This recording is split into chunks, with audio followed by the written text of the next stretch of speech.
Hello guys, a very good morning to all of you.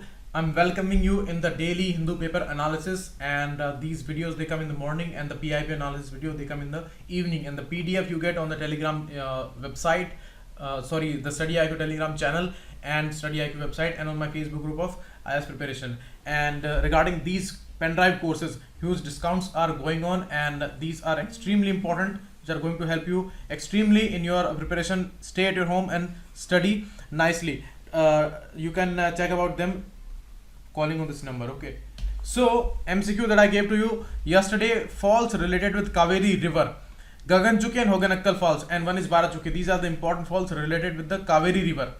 Jog falls are related with the Sharavati river. Sharavati is west flowing river, fast flowing river, and meeting with the Arabian Sea, and Kaveri is going towards Bay of Bengal. So that's the main difference here. So 1 and 3 would be the correct answer. Next, equator runs through all these countries except Malaysia. So 1, 2, 3, 4 would be the answer. Around 13 countries are there through which this equator goes. So go on the map section, and in Atlas find all these countries, all the important geographical areas like Mount Kilimanjaro, Lake Victoria. They are also there on equator in the continent of Africa, and find other important things related with equator, Tropic of Cancer and Tropic of Capricorn. Visit Atlas daily, so that many things you will be able to memorize daily. Okay, so that's the thing. Next, Kalia scheme, it is from state of Odisha, and interest free loans are given here, but the insurance is only life insurance and the accidental insurance for landless farmers and the farmers, not crop insurance. So that's why 1 and 3 is the correct answer here. Now see the issue of these are the vocabulary, these are the important words that I found out today in the newspaper. And you see today's newspaper is so huge, so many articles, around 4 or 5 articles are huge articles, and are all importantly crucial for mains stage. So we are going to discuss all of them, and we are going to discuss main points related with these articles. Now the issue happened with the Indian Science Congress 106 Congress in Punjab, science and region. The history of science in India must be treated as a serious subject rather than a matter of speculation. Speculation is a very dangerous word for science, because it's always dangerous. Speculations are important in share market and all, and in the economy also. Speculations should be lowered, and they may bring negative consequences, but science is totally based on the proved facts and the particular strategy of hypothesis, then going to experiments, then establishing the facts, correcting the facts, observing the facts, and give important practical theories. So science runs on these particular instruments and the way. But you see, in this edition of the Indian Science Congress, another gift to the news cycle, the Congress, which is meant to be a premier forum for scientists to present and discuss their research, has in recent years become the stage for the series of blissfully evidence-free claims. The way they are talking about the test tube technologies which were here in India, the aircraft carriers and all, they were here in India and Sri Lanka. So these kind of things are never going to help us. The main reason is that we cannot give evidences regarding these things, and maybe these were true, maybe these can be true in the future, but today we have to go with scientific logic, and there we cannot produce many evidences regarding that. If we consider history as science, then there is going to be a problem here. And you see, added to this list, this year's edition, in Jalandhar were claims about existence of stem cell technology, test tube babies, fleets of aircrafts, and these kind of claims were made, and they were made in earlier sessions also. So you see, in the platform of science, where many scientists, many young aspirants, they are presenting their studies, their papers are published here, and they are getting evaluation from the Nobel laureates, important science community and all, and they all are sitting there. They all are like-minded people and totally scientific temper appreciating people. So in front of these people, if you legitimate your theories, which are till now only history and mythology, and you see, you may say that we should not say mythology to our ancient past, but some things are really totally proved, that atom theory we gave, and the theory related with zero pi system, these are the proved theories. Okay, no one can deny that, no scientific community can deny that these were related with our glorious past. But these kind of things, they are hardly believable today. And the head transplantation and all, these things are not proved, these things are not possible till now, even in the most advanced science. So nobody would subscribe to that, nobody buy that argument. So we need to be careful here, and that's why the reaction was reassuringly swift. The organizers distanced themselves from the claims. Prominent scientists denounced them. They had to denounce them, and there were protests from the scientific community. We should, however, be asking a more fundamental question. What motivates speakers to say these things? They said that these political inaugural ceremonies and their speeches, they should be totally banned because they don't relate themselves to the scientific temper and the scientific glory that is there with the scientists. They devote their whole lives on experimenting. Some subtle differences can bring great consequences in their experimentations and all, and here you are giving all evidence-free claims and bliss-free claims. So what is motivating them? It is willful demagoguery, means what the people like, what the people want to believe, you are saying that thing, and that is a curry for political favor. It is irresponsible and deplorable. Let us be charitable and assume for a moment that those who make these statements actually believe them. Let's assume that these people believe them.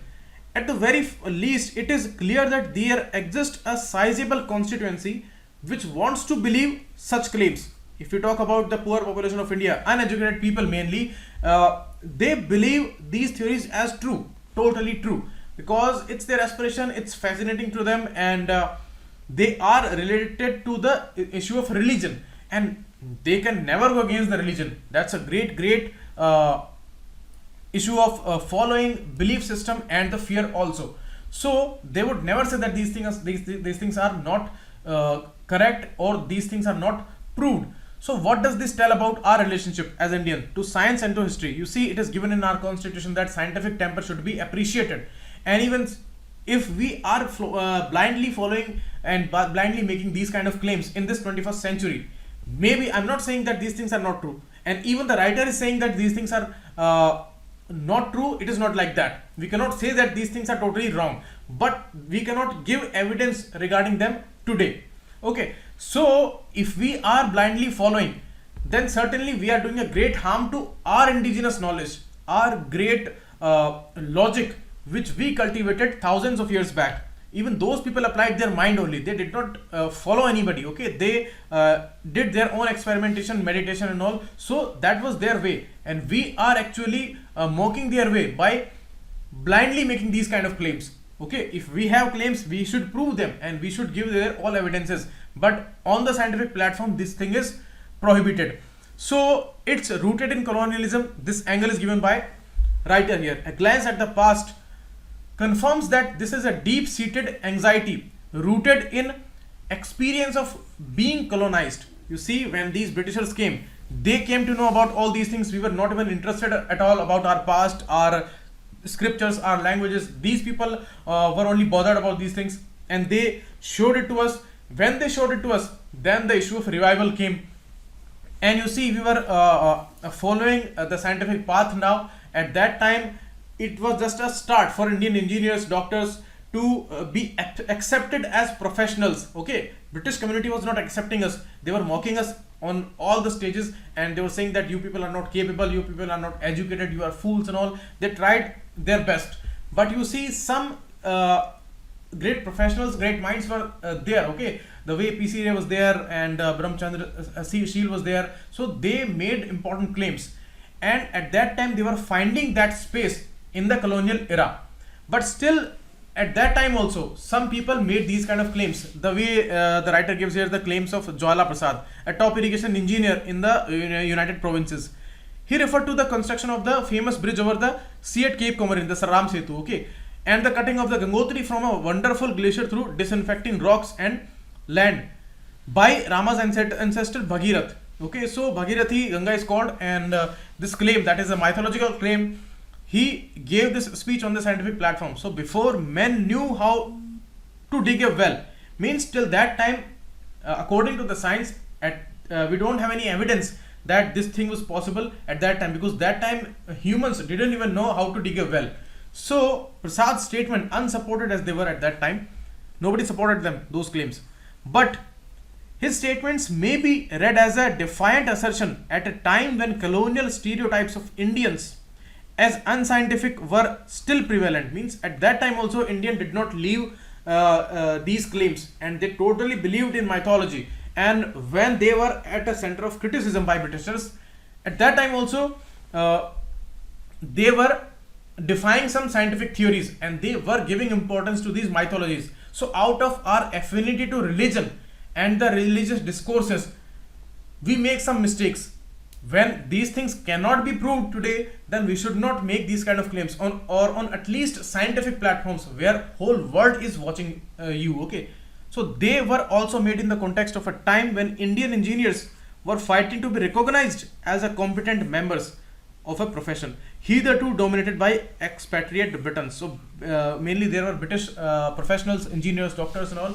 So why they would claim about Indians that they hardly know anything?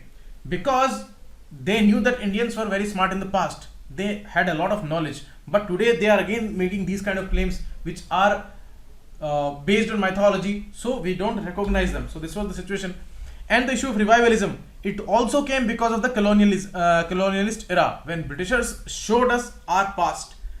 Then we came to know, and then we actually promoted this thing that our traditions were not devoid of rationality and objectivity. We tried to put it that we had rationality and we had logic, and our theories, our learnings were true. So the pioneering chemist and industrialist P.C. Ray, Praful Chandra Ray, wrote a 2-volume history of Hindu chemistry, and that was totally based on experiments, and that was accepted by Britishers also. And one more, Positive Sciences of Ancient Hindus, that was written by Brajendranath Sheel. So although they were criticized at that time, both went through the hard slog of examining primary sources and were careful in conclusion they drew.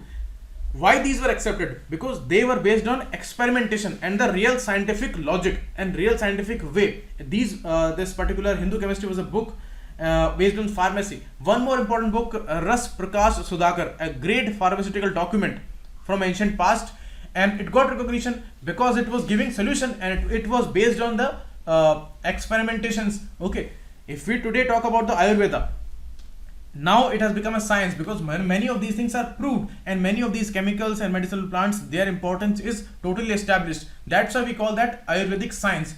Otherwise it was only Ayurveda. But you see, not all these things, not all mythological discourses are true. We need to prove them the way we proved the Ayurvedic medicines and the holistic medicines. So that time Seal cautioned that while the sages of antiquity may have had ideas compatible with the atomic theory, because in the Vaisheshika system, the one of the 6th orthodox system of philosophy of India, Vaisheshika, they found atomic theory, they talked about atomic theory in that, and the Western world came to know about atomic theory in the 16th century. So Sheel that time said that maybe Indians had idea about atomic theory, but they were highly dependent on the felicitous intuition and intelligent observation. Okay, they were not based on modern scientific logic. Okay, modern scientific logic did not know about these kind of things like felicitous intuition, meditation, intelligent observation. Their way is different. So that's why we need to be very much cautious here. Now stop the label means more than a century later there is a little reason for us to Indians to harbor an inferiority complex, because by making these kind of claims which are unproved, we are showing our inferiority complex. We are still living in that era where we want to establish our things as a genuine things. So science has never developed exclusively within national boundaries, because science does not know boundaries. Minds are global. Okay, and you cannot say that this thing was discovered here in India, this was discovered in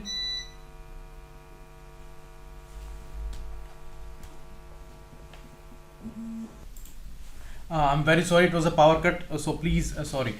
So we were discussing that recent research speaks of the circulation of scientific ideas across regions.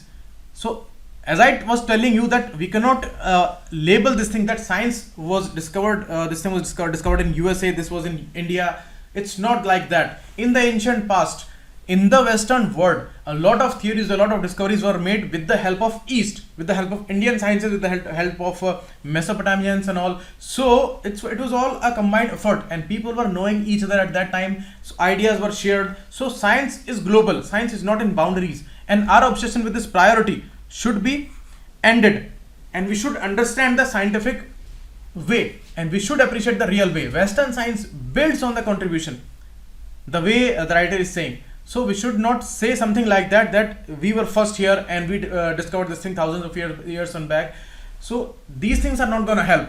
What is your present contribution? That is going to be important. And if in the present we are making these kind of claims, these kind of things we are talking on the scientific platforms, and these political discourses, speeches we are making on the scientific platforms, then certainly we will be proved as a joke. None of this should imply, writer is saying that none of this should imply that exploring the history of science in ancient, medieval and non-European context is not worthwhile or legitimate. Writer is saying that we should not say that everything is false, everything is mythological and everything cannot be proved. But you see, we should engage in careful historical inquiry. That's needed. And we should evaluate these things. We should try to find evidences. We should invest more in archaeology and all these theory and history of science. That should be taken as a serious subject. Okay, we should be working with the insight of archaeologists, epigraphist, Sanskritist, Persianist and metallurgists. Okay, you see the example of Indus Valley civilization. Still we don't know the actual script of Indus Valley civilization. So we need to invest in that. We need to do researches, and you see most of the researches, most of the discoveries are done by foreign scientists related with India. Indians are not that much focused, that much interested in knowing about our past, and still we make these kind of claims. So there is a contradiction, big contradiction. So those who make motivated claims not only tarnish the institution's reputation but also take the focus away from the legitimate efforts of the other delegates. Other delegates are totally miffed because the highlight, the focus shifts from their research towards these rhetorics. So that is going to be a big problem, and ultimately our image, our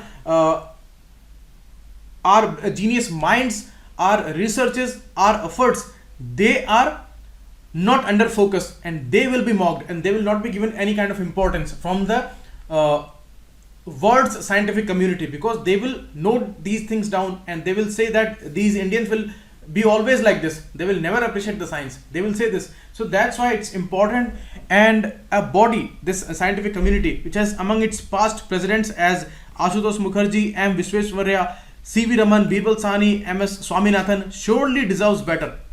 And that's why the scientific community is protesting a lot.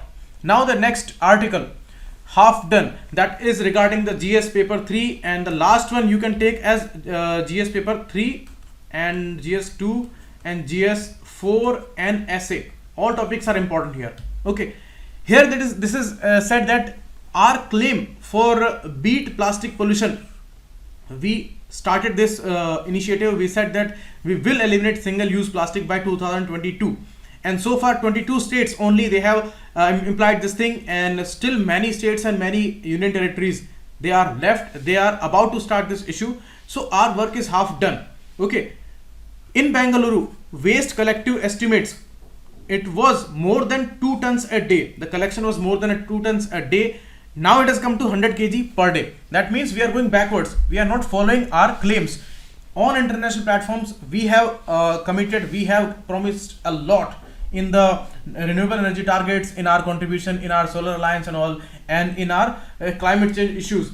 But here we made all these claims, mostly they are having great highlights like Swachh Bharat Abhiyan and all, and Ganga cleaning and all, but not much we are doing. So these rules came in 2016. All the solid waste management rules, they came in 16, and rules regarding electronic waste, medical waste, plastic waste, they all were out, and we are now following them, we are implementing them, but still we are not doing much. And the issues of packaging of these food, cosmetics and groceries, they are unaddressed, and we need paradigm shift here, because municipal authorities, they need to be awakened now, and they should do collaboration with the local administration authorities, companies, and all the policies should be made, and there should be an issue of extended producer's responsibility that came with the electronic waste management in 2016, where it was said that the producer would be charged for the product, so that he will charge this amount from the consumer, so that when consumer will end its use of some electronic product, then it will again bring it to the producer and they all will dispose this off. So this way the cycle will be completed and we will be managing our electronic waste. So this thing should be done with the plastic waste also. Depressing reality is this, that state and local governments, they are unwilling to upgrade their waste management systems, which is necessary to even measure the true scale of packaging waste. These rules came in 16, and you see the problem is that small producers, they are always burdened with these rulings and all, because they cannot fight a lot with the system. But the big fishes, you see the big shots, big companies, they always get away with their convenience, and they can set all these things with corruption and all. So that's why it's a huge burden for the small producers, and for the big producers who are actually polluting this area, where they are not amending their rules and things go as they were going. Okay, so that's why we need to become strict about it. So that's why not much is done as the claims we have made here. Okay, so local bodies should consult manufacturers now, and this extended producers responsibility EPR should be implemented here. And mainly the fast moving consumer goods, FMCGs, their packaging is really important, because they involve the big use of plastic, and that is not going away, and that should be addressed here. This is a call of urgent action, and government should show the same resolve here as they have done in the imposing the ban. The way they have imposed the ban, they have started this claim that we will end this single plastic use by 2022, as they have done for many things for 2022. So they should follow these schemes also. Okay, next article, very important in GS1, GS2, essays, and GS paper 4. Very important issue, very important issue. You see, we have many aspirations for the demographic dividend issue.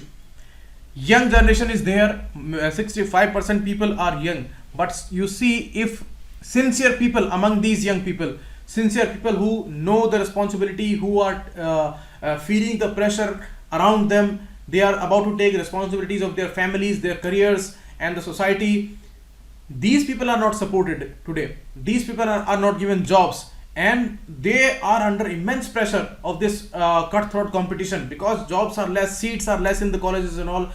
Out of all these pressures, if these people will hang themselves the way it has happened in Navodaya Vidyalaya in the last 5 years, 49 students, they have committed suicides. In Kota, this issue is so huge now that people are afraid of the name of Kota, and parents are so afraid that they are not sending their kids to Kota. What is happening in Kota? This is the issue of depression and the vicious cycle of depression. Preventing students' suicides, that should be an alarming situation. Rising number of cases must provoke a discussion on how outcomes of education are perceived in India. Education is a big burden for the students now. So great the competition is, and the resources are less. Inequalities at all-time high, and the poor population, mainly they invest on their studies of their kids.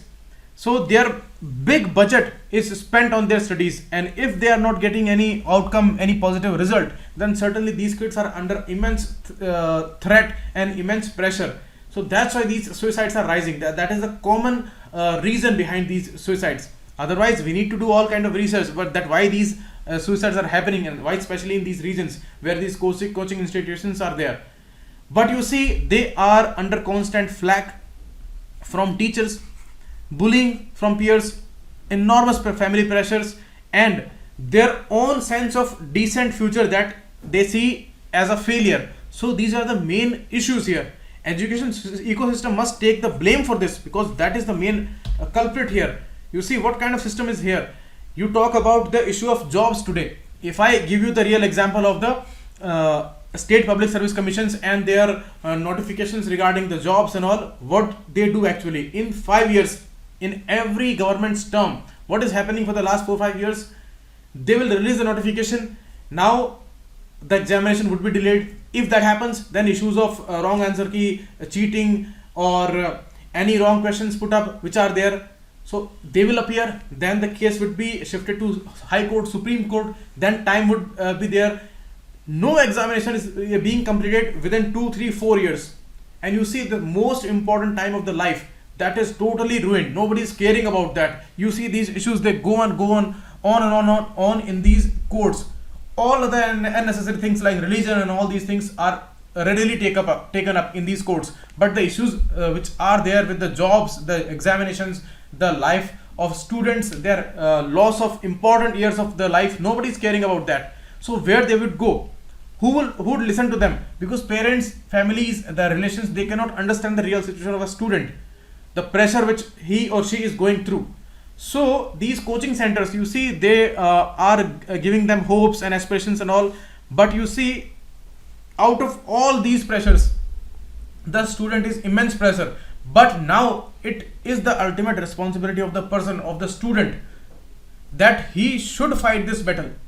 He should accept that these realities are there, but I should come out of these situations as a hero. Maybe I would be criticized a lot, and for sometimes my life would be hell, but I would not commit suicide. That should be the resolve here, and it is very, very important for you people also.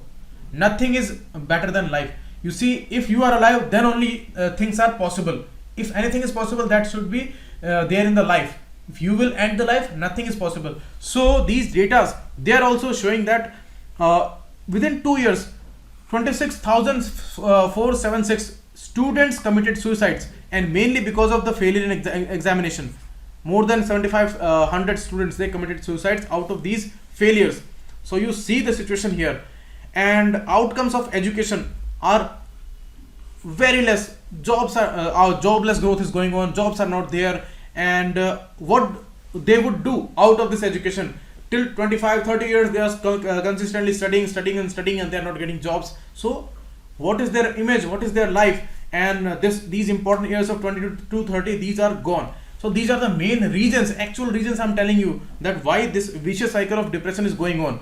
And the data of ILO, the World Employment and Social Outlook trend reports, they are also showing that Indian workers are under immense threat because jobs are vulnerable. And you see this situation would drastically go worse because the inequality is rising and the governments are not paying attention to these things.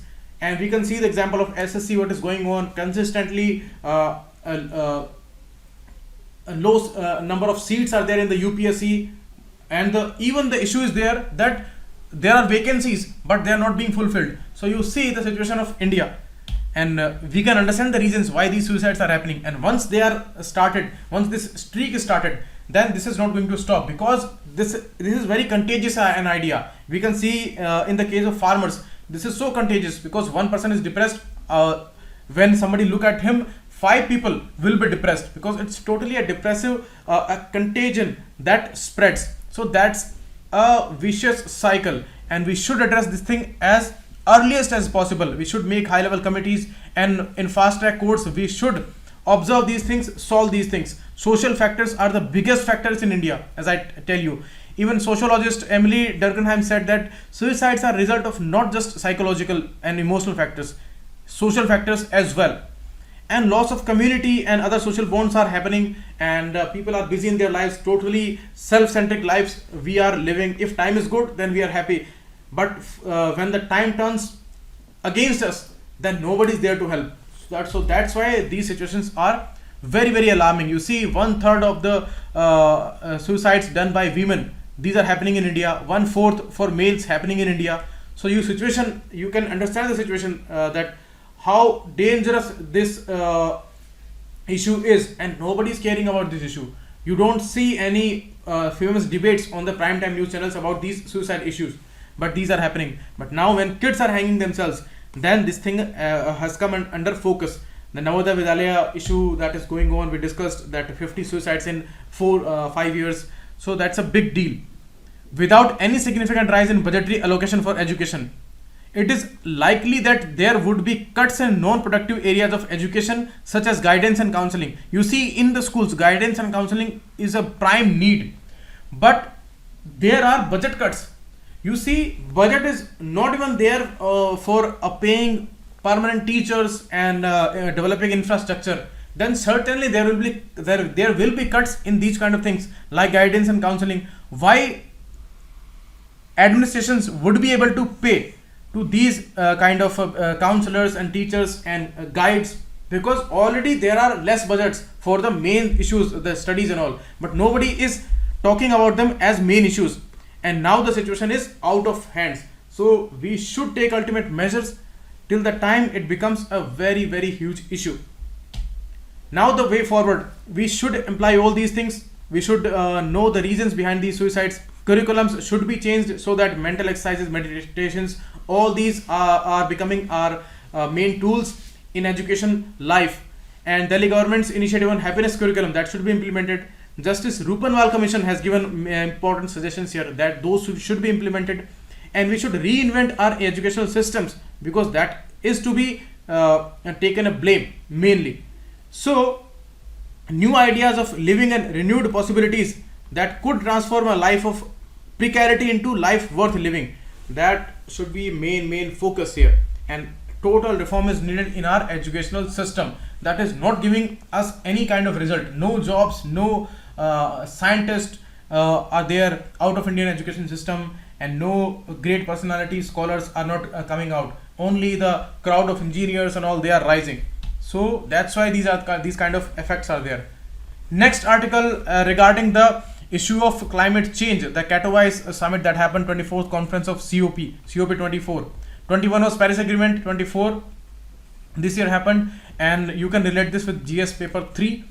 And you see the same thing are repeated here. Little cheer on the climate front.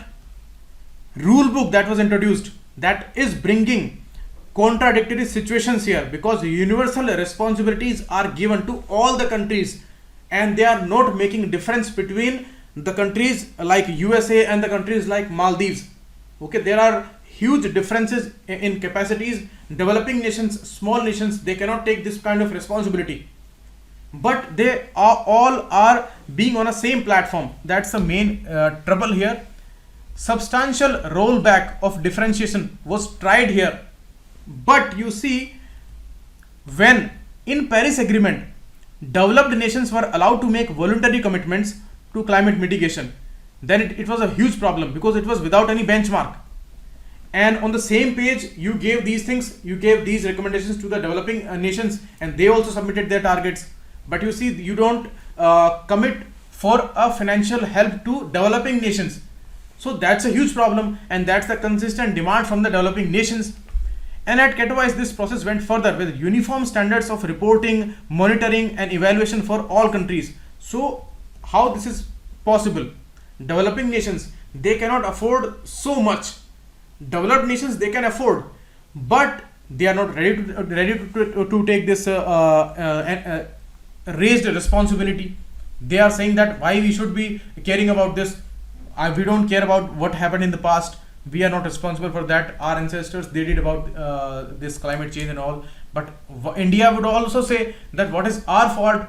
We should be compensated here, because we are also trying our best to bring this climate change issue down. And here we need support, because we need improved technology, expensive technology, but we cannot afford that. We are in a developing stage.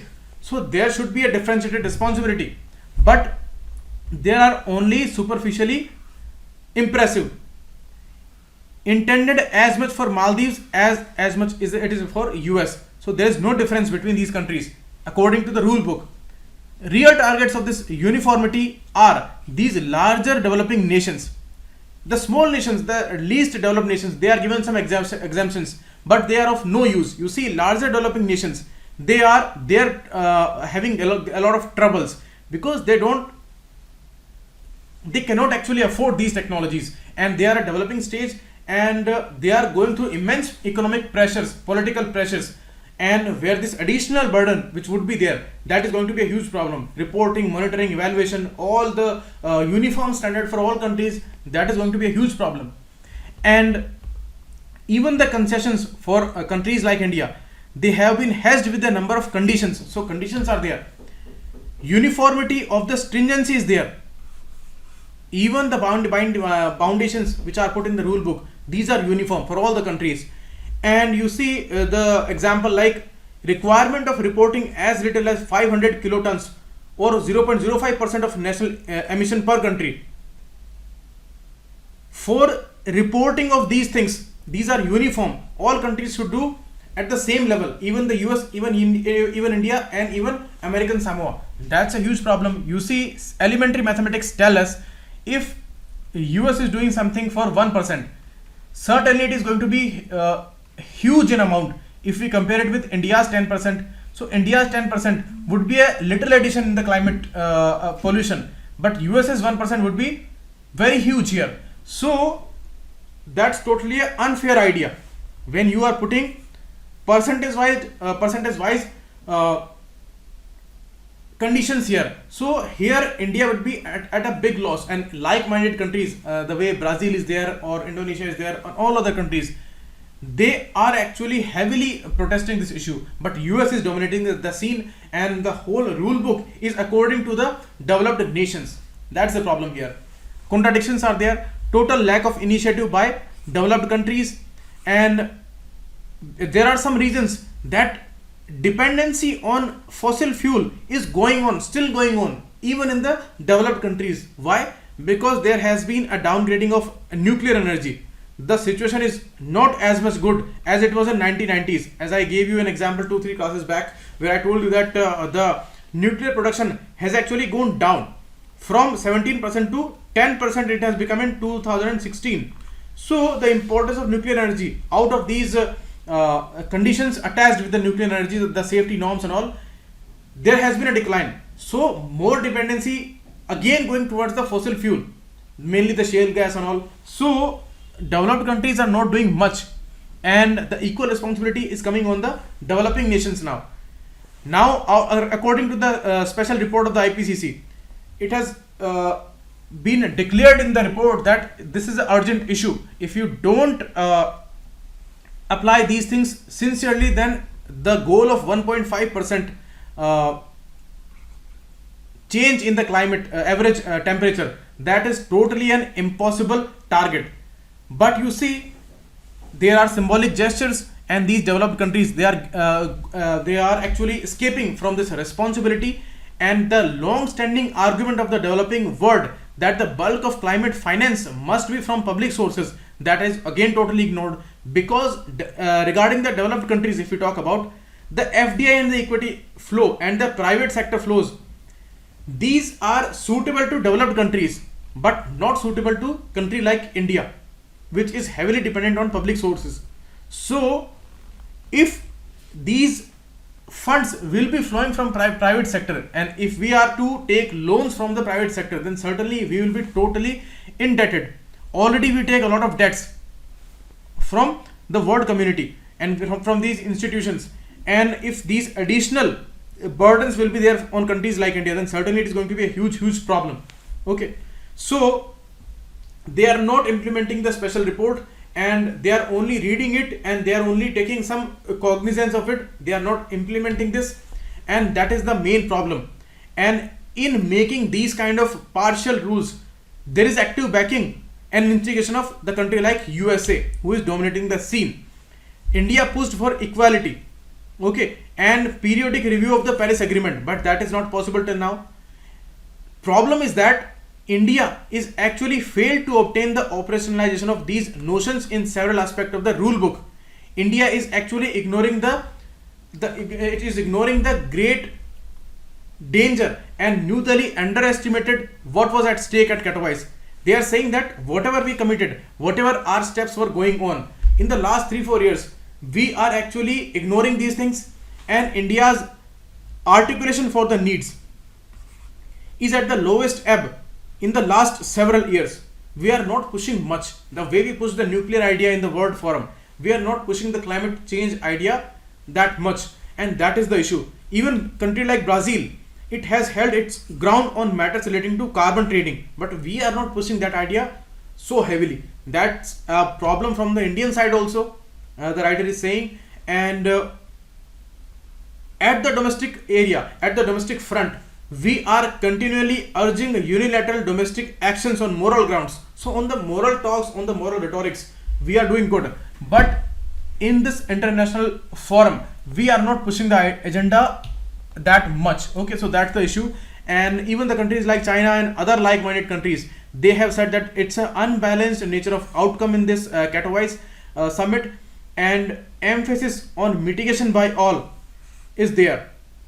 Differentiated responsibilities should be there. Developed countries should take these responsibilities, and there should be a protection of interest of global there is a protection of the global rich. Instead of this, there should be a protection of developing countries and the least developed countries, but actually it is the protection of interest of global rich in this rule book. So that's the issue. Next issue is regarding the Chakma and Hajong communities, which were there in Bangladesh, actually when it was not a Bangladesh. When it became Bangladesh in 1972, then these communities, they flocked and they crossed the border. They came in Mizoram, and from Mizoram they were shifted to Nefa, which is today Arunachal Pradesh. Okay, Northeast Frontier Agency. In 72 it became Arunachal Pradesh. So they were shifted in Arunachal Pradesh areas. And now when this Citizenship Amendment Bill came in Assam and it was passed, and it was it was a direction to the state government that settle these communities with the indigenous communities. Then now these people from Arunachal Pradesh, they are saying that our interests are in danger, because these Hajong and these Chakma communities, they are outsiders, and now they are going to take these reservations and all, and they will be declared as the scheduled tribes. So they will be harming our interest here, because these are outsiders. So the same issue is going on with Arunachal Pradesh also. So this whole issue is actually a threat to stability in the northeast area. So we need to settle this issue as soon as possible, because you see, you always remember this, that Chakma community is a Buddhist community, Hajong community is the Hindu community, but they were settled in northeast area of Arunachal Pradesh. From Bangladesh these people came and they were settled here in the past. So that's a big trouble. In 60s, Chakma came to India via Lushai Hills. Lushai Hills are here in Mizoram. And 1972 onwards, NEFA renamed Arunachal Pradesh, made UT, and then became a state. And the state government opposed the resettling of refuge. And now the resistance to the outsider, it is going on everywhere in the northeast area. Okay, so there is a strong opposition of citizenship now. So this thing will go on. And next information is regarding the SC's notice to center on plea challenging the snooping order, which came on December 20 notification. It said that it would be allowed for 10 central agencies like CBI, RAW and Enforcement Directorate. All these agencies, they will be allowed if they make a request to the Home Secretary of Union and Home Secretary in the state. If they allow them, then they can intercept any kind of computer system, and they can take all the data, they can check their browsing history and all, everything they can do if those are connected with internet. So that would be allowed to them. That means totally snooping is allowed to these agencies. So regarding that, Supreme Court is asking that we have given a verdict that this snooping is against our privacy issue, that is fundamental right. Why you have released this kind of notification, and give your explanation regarding that. So the center is saying that it is according to the section 69 of IT Act 2000, and we are not adding here anything. And if clearance would be given to these agencies, then only they can snoop. And it is not totally automatic clearance. There should be a clearance from the ministry, from the Home Secretary of Union and the state both. Without their clearance, they cannot do anything. These telecom service will not be bound. But if the clearance is given, then they will be bound to give all the access and the information to the agencies. That's the issue. Next, retail inflation eases to 18-month low. Now the CPI, Consumer Price Index, that is the last price that we pay. Yesterday we talked about the WPI. That is the price without taxes. Now CPI is with taxes. It is the market price. It is stood at 2.19% only. It was 2.33% last month. So this growth rate is coming down. And next information is regarding the Fouron3 scheme, the Uday India's Aam Nagrik. उड़े India का आम नागरिक, that was the scheme. And the regional connectivity scheme, they came 2-3 years back, and now the bidding is going on for them. There are issues of regional connectivity, and in this scheme they said that we will be developing regional airports. If there is no airport, there is no connectivity, then we will be bringing greenfield airports, okay, totally new airports. And if any kind of aerodrome or any kind of airstrip or airport is there already in some area, then we will be developing that as a brownfield airport. So these were the main schemes of this Udan issue and the RCS scheme. There the third round bidding is going on now. Next is regarding the India's air cargo policy. It is going to be the first air cargo policy, and India's first policy. 2-day global aviation summit is going on. There this declaration was made, and it was accepted that logistics and cargo, they are one of the biggest movers in our economy after the services sector. They are the biggest growth driven sectors. So this aviation agencies and our the airline sector, that can help a lot if we allow these cargos to be lifted by air systems. So that is going to be a very fast improvement, and we will be recognized as a global power if these things are possible with India also, the way these are possible with the developed countries. So when in the night time when passenger traffic is low, then at that time these airlines and all, they can help a lot in this cargo policy implementation, and these cargos would be allowed. So aviation vision is there for 2040, and these are the developments now. Thanks a lot. Today's paper was full of articles, so many articles were there, so I'm very sorry this session would have to be long today, and thanks a lot. Keep watching. It was Amit Sani.